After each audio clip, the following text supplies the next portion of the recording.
cima do jet ski, vou rebolar pra tu. Olá, sejam bem-vindos ao GNTDA.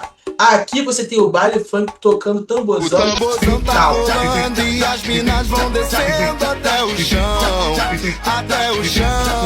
Aqui você tem alguém fazendo armadilhas para os bandidos, mas não é aquele garotinho. O tamborzão tá rolando e as minas tão rebolando até o chão, até o chão. Hoje vamos falar sobre o Desejo de Matar, remake 2018, estrelado por Bruce Willis, uma obra que atravessa o gênero da ação para trazer questões humanas profundas sobre justiça, dor e o limite entre o certo e o errado. Enfim, é o cara que fez entrevista com o Oruan recentemente, que o Oruan... Oruan, é claro. Meu Deus, cara, o que eu faço aqui? Não tem Oruan. indicação. Antes de pensar em matar, pense em dar educação. Cara, isso é uma das melhores coisas que a internet já fez. Porque, cara, vagabundo pegou e botou uma barata antes de ser morta, e a pessoa com a chinela assim, vai matar a barata e a barata cantando isso. Cara, eu adoro o poder da internet, merda. Mas enfim, primeiro tópico sobre esse filme. Esse filme nos apresenta Paul Kersey, um homem comum e um mundo violento. Tá, no centro do filme está o Paul, que é o Bruce, um cirurgião dedicado pra minha vida aqui. Calma aí, cara. No centro do estúdio está o Paul? Calma aí, cara. Porra, aí não. Aí tu quer livrinho. Tu tá livrinho. Aí tu mete essa, aí tu acaba com o vídeo. Vai. Tá o Paul Kersey, que é o Bruce, que é o cirurgião dedicado pra minha vida. Quem é Bruce? E aí Quem é Bruce? Ele vê. Quem é Bruce? Não, Bruce Willis. Meu Deus. O primeiro Paul tá no centro do Paul. Caralho, tá o Bruce. O Bruce é o Paul. O Paul é o Bruce. Meu Deus. Segue. O Bruce não é o Paul. Eu já entendi que tá perdido esse vídeo. Bem, ele é o cirurgião. Aí invadem a casa dele. Cara, e aqui o negócio fica meio pesado. Por quê? Os caras tentam fazer a parada, mas não conseguem. Mas eles matam a esposa dele e ferem gravemente a filha do Bruce. E aí, frustrado com da amorosidade policial, o que acontece? Vocês sabem o que é amorosidade policial? Amorosidade policial, tipo, como a lei às vezes não vai onde a gente quer que ela vá, entendeu? Na verdade é burocracia. A burocracia em si é meio que posta à prova nesse filme e você fica questionando, pô, é só isso que pode ser feito? Pois é, não é, né? E aí o cara, com essa parada, incapaz de encontrar, né, a resposta, ele trilha um caminho pessoal de vingança, segundo a Wikipédia. Tá bom. Cara, esse filme, ele tem uma narrativa que ele levanta um questionamento existencial, como tudo que eu vejo. Por quê? Porque é assim que é velho. Eu falo os animes falando sobre questões existenciais. Eu trago os doramas falando sobre isso. E trago filmes pornográficos falando sobre isso, tipo Popeye. Mas, cara, ele levanta... o Popeye é pornográfico, né? Eu falei, cara, várias pessoas me pararam. Aí, diga-se de passagem, várias pessoas pelo Rio de Janeiro me encontraram. Você lembra daquele vídeo? As senhorinhas me encontraram no mercado lá na Zona Sul, que eu trabalho por lá, falando assim, cara, você é o garoto do vídeo lá do Popeye, né? Pô, realmente é um filme pornográfico. Até hoje eu não entendi por que ele aprende aberto as tetas da menina. Aí eu fiquei assim, senhora, não estamos preparados para esses filmes do novo milênio, né? Mas tudo bem, é a vida. E assim, sempre sou muito parado pelas ruas do Rio de Janeiro, tá? Todo lugar que eu ando, sempre tem alguém que me puxa e fala assim, pô, você falou do filme tal, eu gosto disso. Gosto desse corpo a corpo com a população ribeirinha. Diferente do Douglas, fica no alto do seu palacete ignorando as pessoas, os populares suaves do mundo. Mas enfim, esse filme ele tem esse questionamento de até quando, até que ponto, né, a nossa dor legitima fazer justiça, ações extremas. Então ele questiona onde existe um meio do caminho para a minha dor, a minha frustração, o meu sentimento de perda me dar direito a tomar ações extremas.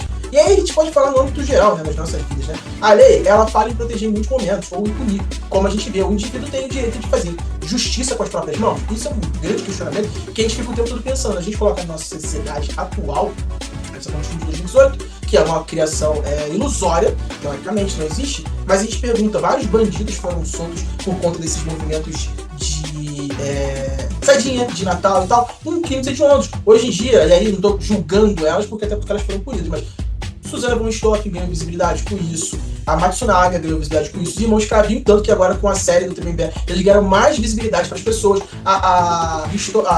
O Nardone, o pai e a mãe Nardone lá, também ganharam notoriedade com isso. Então até que ponto essas relações, esses acontecimentos, a gente como uma pessoa que sofreu esse dano pode agir, né?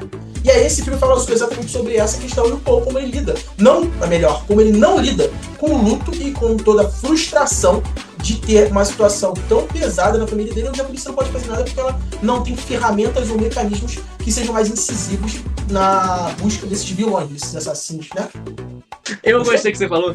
Eu lembro quando eu tentei ver, eu fiquei só na primeira parte do filme, mas eu sei que ele fica muito nessa oposição, que a gente sempre vai falar aqui quando a gente vai falar de alguns filmes, né? Como lá os nossos queridinhos, nossas séries também, nosso queridinho, aquele dos assassinos que você gostava, The Fallen, né? Que é a questão da justiça e da vingança, né? E aí o filme vai te colocar diante dessa reflexão, assim, pô, a justiça, ela é um processo, né, um processo social, um processo legal, né? Enquanto a vingança, na verdade, ela é visceral. A vingança é uma coisa, tipo assim, sua e no caminho você pode acabar ferindo pessoas, né? No seu caminho de vingança. Eu queria saber, Felipe, eu não lembro se nesse filme alguém sofre com essa questão dele da vingança. Tipo, alguém vai sofrer, alguém que não deveria. Por ele estar fazendo vingança, entendeu? Pessoas que não tem nada a ver com aquilo vão se dar mal por acaso. Olha, tem uma questão que é o tempo todo abordada nesse filme, que são as rádios. A gente está falando de 2018, mas era muito comum nos Estados Unidos, tem várias rádios. Aqui no Brasil perdeu-se essa questão. Mas onde as pessoas traziam debates sobre os acontecimentos. E existia um debate na sociedade se o que ele estava fazendo no filme em si era bom ou ruim. Existia um segmento, e aí a gente faz uma comparação, e aí é sutil, com o filme do Batman, né? Sobre a questão da justiça. Sobre você sair e fazer justiça, e tem uma cena onde o cara, ele tá... Porque ele tinha como característica... desculpa, eu não falei sobre isso. Sempre que ele ia agir, ele colocava um capuz pra tentar que não identificasse o rosto dele. Então tinha mais ou menos a altura dele, mas o rosto sempre coberto por um capuz. E aí tem um cara que vai tentar ajudar uma moça numa dessas situações, e ele é morto. Exatamente como os caras que se vestiam de Batman. Um dos caras, né, que ele morre, quando ele vai tentar agir como Batman numa situação, não lembro se foi contra o Coringa ou contra algum bandido do Coringa que o cara mata. Então assim, sim, algumas pessoas, não são todas que mostram, mas provavelmente passaram por algum percalço por conta de querer se assemelhar. É a situação de, basicamente, no Brasil aconteceu algo, no Rio de Janeiro aconteceu exatamente na Zona Sul, lá em Copacabana, que as pessoas estavam cansadas de ser assaltadas, e elas se revoltam e vão pra rua para confrontar os bandidos. O ponto é que um bandido nunca vai entrar numa briga desarmado, né? Então esse é o porquê, né? Porque não se mostra tão interessante você sair. Óbvio que a sua indignação é muito grande. Esse filme, eu acho que ele fala... Cara, eu tenho uma devoção muito grande por esse tipo de filme que apresenta essa temática onde a gente se sente frustrado por algo que provavelmente também frustraria nas nossas vidas, e a gente se sente, de uma certa forma, representado por alguém. Por mais que não seja a melhor forma possível, a gente, de alguma certa forma... Como eu falo no filme do Mark Wahlberg, O Atirador, que é quando ele se revolta contra o sistema político dos Estados Unidos e literalmente mata deputados, secretários, enfim, porque os caras eram safados e queriam um bode expiatório pra tudo. Responde isso. Meu Deus. Bem, eu acho que, tipo, exemplo, eu não sei se é o caso desse filme, mas eu acho que, né, a gente tá vendo ali o Paul. Porra. O Paul, como muitos de nós, que sente o sistema judicial não oferecer resposta rápida, né? Ele quer que as coisas sejam, tipo assim, mas assim, é muito perigoso você ficar nessa de, aconteceu uma parada, eu quero que isso seja resolvido pra ontem. Até porque não, calma aí. Poderiam, na vida real, acontecer em anos, pô.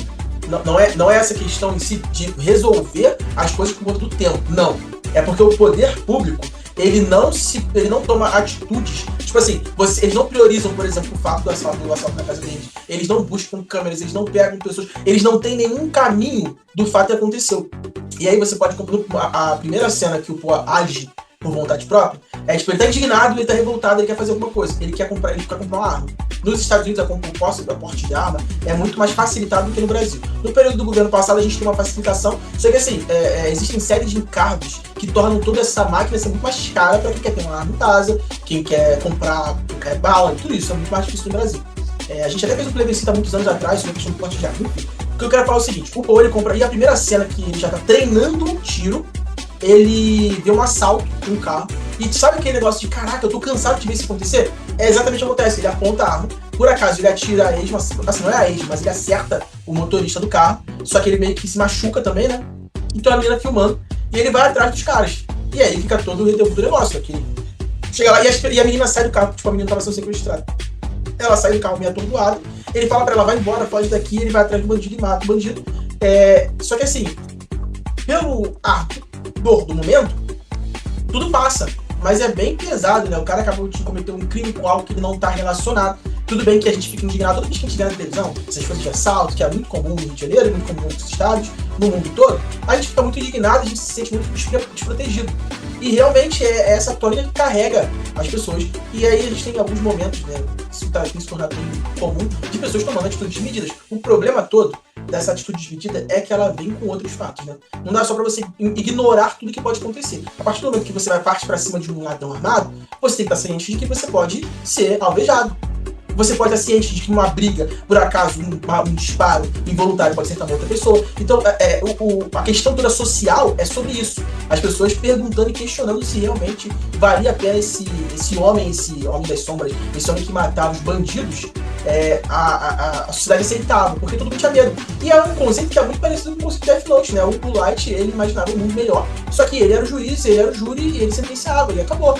Então, assim, é isso, e é esse questionamento que eu acho maravilhoso. E o tempo todo eles ficam botando pessoas diferentes. Tem aquela cena do Cavaleiro das Trevas, a animação, das pessoas falando sobre a volta do Batman e sobre o próprio Coringa. Então, pô, acredito nele, não acredito nele. Tem a cena lá do auditório, que ele mata o cara que careca. Tipo assim, pô, tá vendo?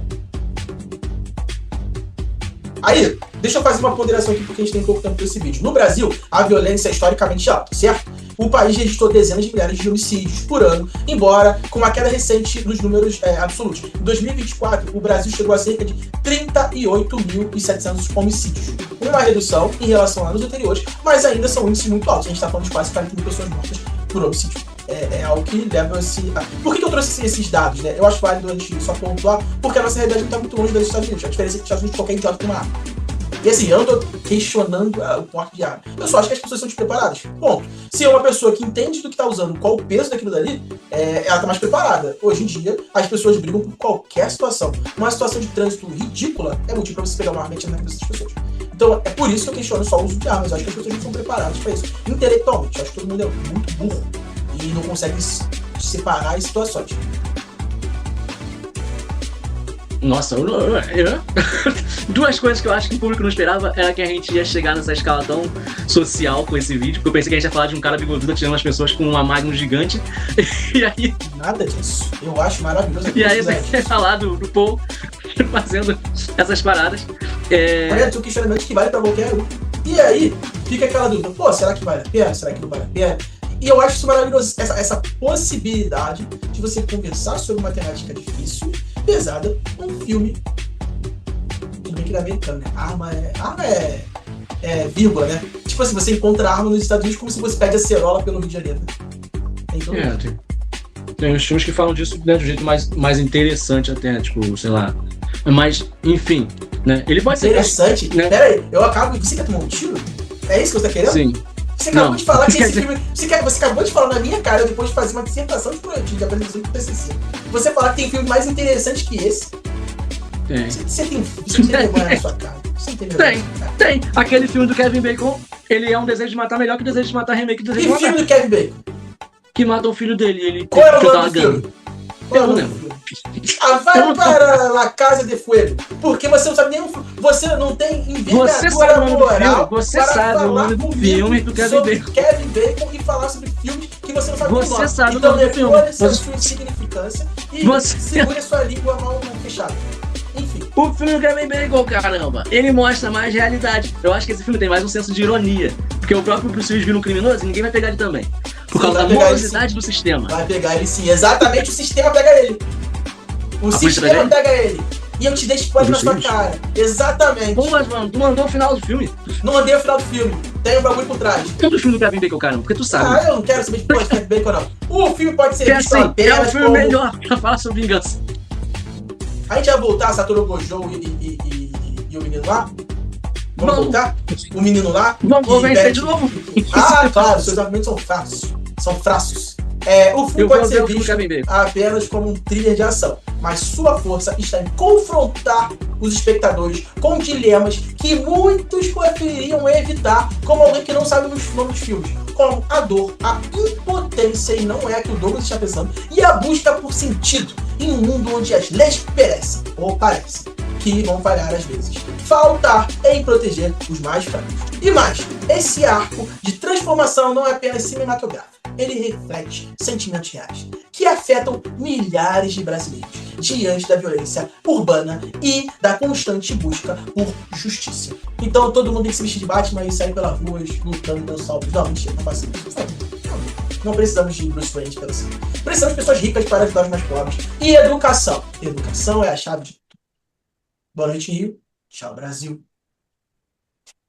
O nome do filme do Kevin Bacon é I'm destined, I don't need no Smith and Wesson. Fuck is catching, destined. Taking shots with all your